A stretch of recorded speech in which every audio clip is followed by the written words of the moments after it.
विश्वभूषण हरिचंदन ये आम मानकर नेता तथा भुवनेश्वर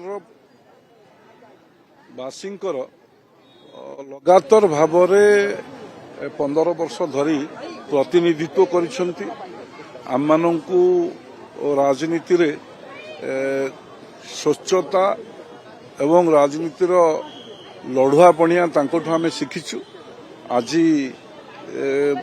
श्रावणर प्रथम सोमवार रे तांकर 93तम जन्म जयंती रे महाप्रभु लिंगराज पाखरे आमे समस्ते तांकर अनुगामी माने दीर्घ वर्ष धरी तांको सहित कार्य करुथिबा भुवनेश्वर विकास प्रक्रिया रे आमे समस्ते सामिल हेइथिबा आज एकाठी हेइछु एवं विश्वभूषण हरिचंदनकर सुस्थ निरामय महाप्रभु लिंगराज तांको आशीर्वाद प्रदान करंतु।